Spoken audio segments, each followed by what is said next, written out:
एक पति पत्नी आपस में बड़ा प्रेम करते थे, लेकिन विवाह के कुछ वर्षों के पश्चात बहुत कलह करने लगे, वाद विवाद करने लगे।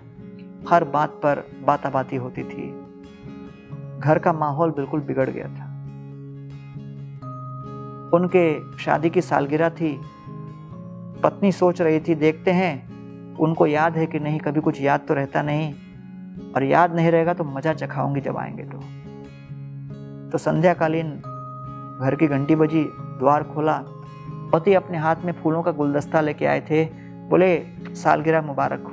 पत्नी बहुत प्रसन्न हो गई और वो सोचने लगी, कितनी गलती करने वाली थी मैं। और तब पति अंदर गए कमरे में स्नान इत्यादि करने, और तब फोन बजा।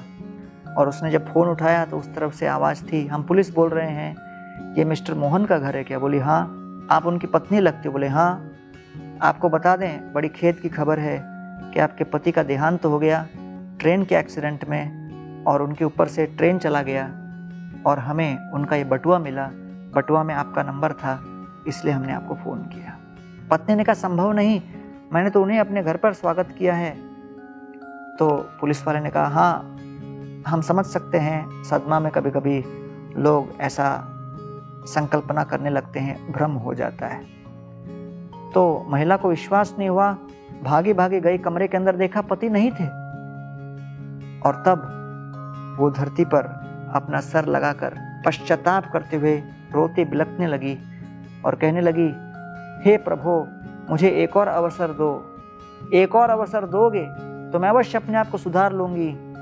कभी कभी मैंने सुना है कि मृत्यु के पश्चात व्यक्ति की भटकती आत्मा अपने निकटवर्ती समीपवर्ती संबंधियों को मिलने आती है। लगता है मृत्यु के बाद मेरे पति की अशांत आत्मा मेरे पास आई थी मिलने, अब वो चले गए, अब मैं क्या करूं? हे प्रभु, एक और अवसर मुझे दो।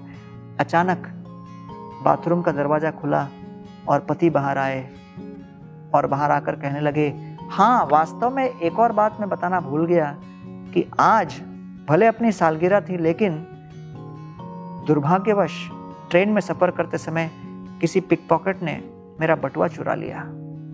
और तब पत्नी को धम करके समझ में आया कि हुआ क्या, कि जिस पिकपॉकेट ने, पॉकेटमार ने उनका बटुआ चुराया था, उस जेब कतरे की मृत्यु हुई थी ट्रेन के पटरी पर, और उसकी लाश मिली थी इस पुलिस वाले को।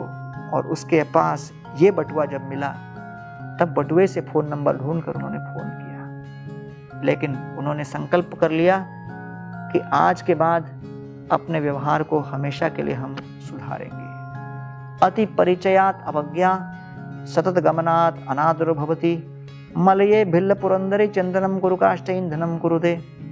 अति परिचयात के कारण अवज्ञा होती है, और जिसके कारण हम दुर्व्यवहार करते हैं। जिस प्रकार मलय पर्वत में चारों दिशाओं में केवल चंदन के वृक्ष दिखते हैं, तो भिल्ल पुरंदरी उस चंदन के वृक्ष को काट काट कर उससे चपाती सेकने लगती है। ये वास्तव में बहुत बड़े दुर्भाग्य का कारण है कि जिनके प्रति हमारा घनिष्ठ मित्रता है, उनके साथ ही हम कई बार दुर्व्यवहार कर बैठते हैं। आइए आज संकल्प करें, हम कदापि किसी के साथ दुर्व्यवहार न करें, दूसरों के साथ सब प्रेम आदान प्रदान ही करें।